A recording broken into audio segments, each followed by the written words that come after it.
Hello everybody, Glass Half Dead here, and today I want to have a little talk about the Drukhari dominance of 40k, the competitive meta over there, etc, etc. For those of you that don't know, I of course am almost exclusively a kill team player. However, I am looking to get into 40k, and chances are with the way that I play games, I'm probably going to be looking at the competitive scene. Not as hard as I've been doing the kill team competitive, but I'm definitely going to go to a few GTs, etc, etc. As someone that is still learning the game of 40k, I have to take the opinions and experiences of other people, especially considering I'm not even playing it much at the moment, as you know, the correct thing. And so I spend a lot of time looking around Reddits, Facebooks, etc, taking in the general vibe from the community, and you know. However, recently there was a GT for 40k over in America somewhere, I think Dallas maybe, and they had an absolute overwhelming dominance of Drukhari. In the top 8 there were 6 Drukhari players. One of them was technically Eldari, because I think the Warlord was from Craftworld Eldar, but actually they had over half of their points as Drukhari. And the 6th player was Admech, which actually was super weird because he was in the final against the guy that came first, but then ended up 6th. I'm not even going to think about that. How cheated would I feel if I played against the guy in the final and I ended up 6th? That doesn't make any sense. That sounds like somebody made a clerical error, but whatever. Now that's something worth talking about. Now for those of you that don't follow along with 40k at all, every time a new codex comes out, it's called broken, it's called OP, etc, etc. The community says there's no way to ever beat this codex, and then after about a month, everybody says, yeah, it's fine, this is what you need to take. We generally call that the meta adjusting. So when the meta adjusts to a new codex, basically what that means, up until now, everybody has been teching, that means building, creating their lists, to specifically counter a big threat. For example, to kill Marines, you want to take decent, high AP, strength, 5-6 guns, and that will kill stuff. Preferably 2 damage weapons, because obviously, Primaris, all Marines now actually have 2 wounds. That's what you'll be building. However, then when something else comes along, your weapons are now less efficient against their type of chaff unit, whatever it may be.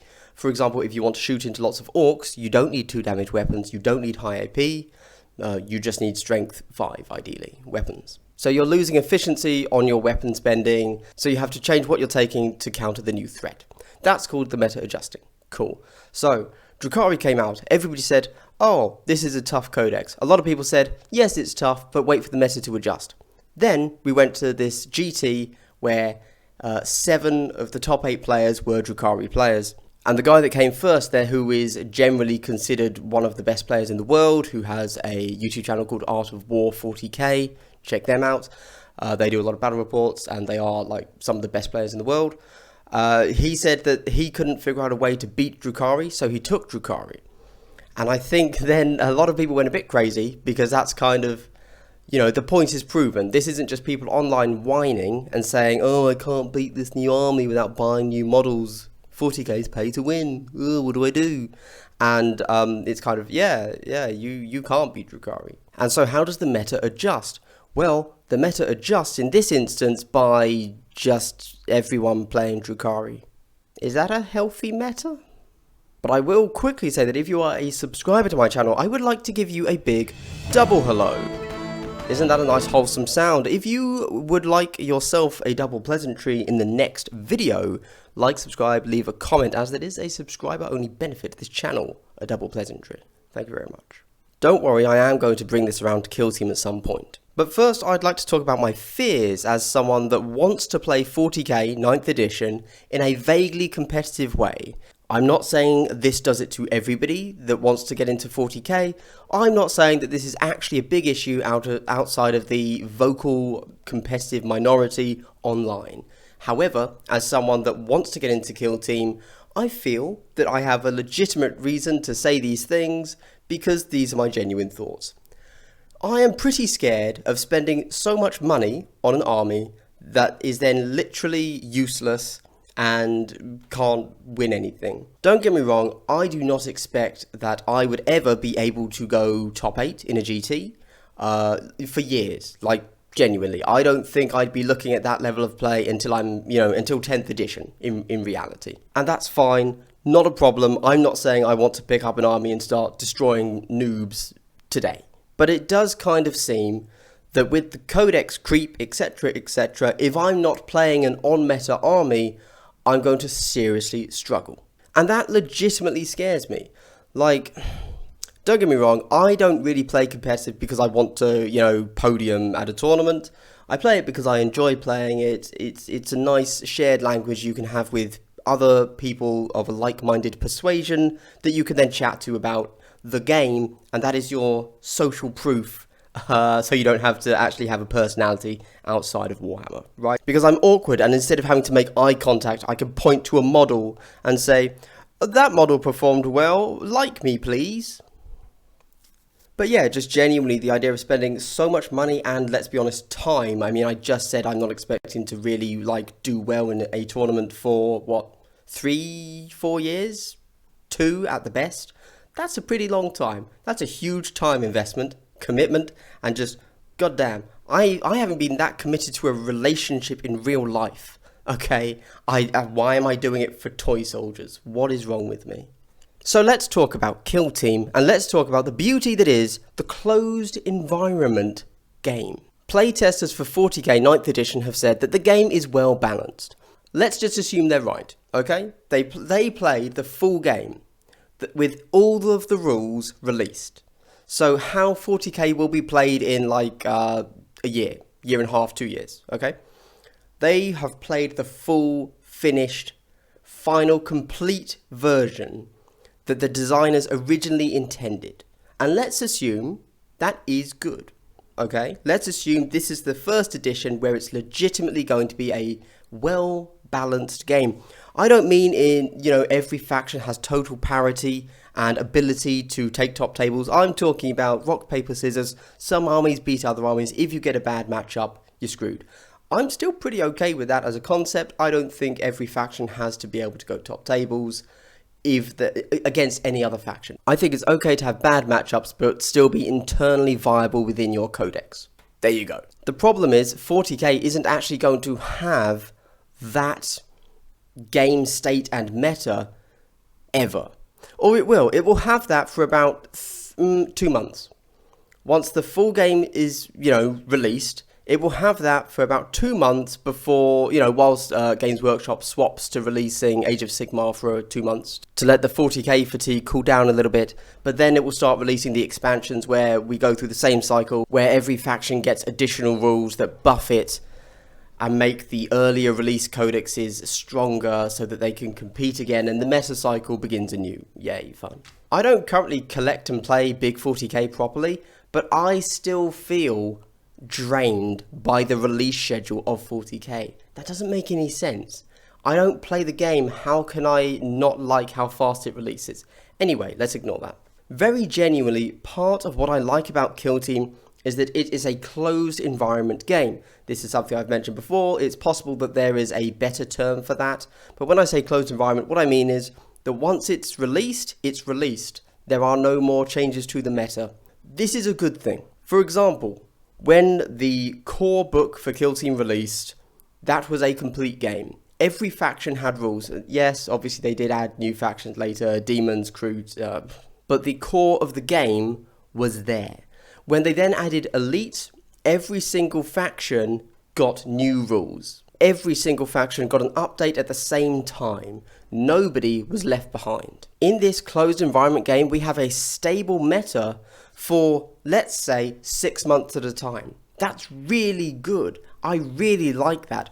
I don't feel a constant pressure and draining of my wallet every week. That's way too much. I can't handle that. I don't like that. I'm easily influenced. I don't want to suffer that every week. It scares me with 40k, honestly. And just add on top of that Games Workshop's general lack of keeping things in stock, so you do have to buy it when it releases. You can't just wait. I mean, it's really pretty terrifying as somebody that wants to play 40k. Now, does Kill Team have ultimate balance? Probably not. There are definitely some stronger factions than others. In fact, Drukhari is still one of those strong factions. In fact, no army in Kill Team seems to be as dominant, or has ever been as dominant, as Drukhari are in 40k now. Arguably, Tau drones ban. Which is pretty funny because, of course, in 40k right now, Tau are one of the worst armies. But in Kill Team, super strong, which is weird. I don't really have a point to this video. All I'm saying is maybe 40k players should play a bit of Kill Team whilst their meta adjusts. Certainly, that's what I intend to do. Obviously, I'm already here playing Kill Team, but I am slowly building up some 40k armies, some Gene Stealer cults, some Thousand Suns, who knows what else. My interest goes in and out so quickly that although I say Gene Stealer cults and Thousand Suns but now, tomorrow it could be anything else. Like, don't trust anything I say when it comes to long-term plans with building 40k armies. Genuinely don't. So I am building up these 40k armies, but honestly I have way more interest in competitive play for Kill Team because I think it's genuinely it's better. It's a better game, just for so many reasons, but also because it's a more complete game at the moment.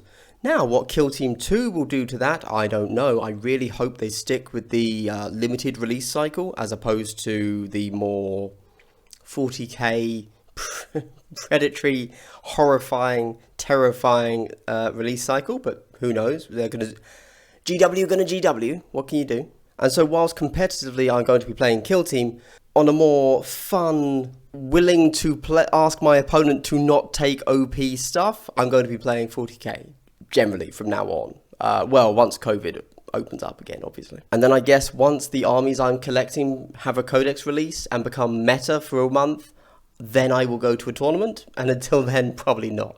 I have no real point to this video. I suppose I'm just letting other people know that Kill Team's an option, consider playing it. This is the vibe that I have as just a random person that wants to play 40k, is interested in the IP, yet is still being scared off by the codex releases, to be honest. I was scared when Marines were released and everybody said they were OP, and I'm scared now that it's Drukhari that are proven to be OP.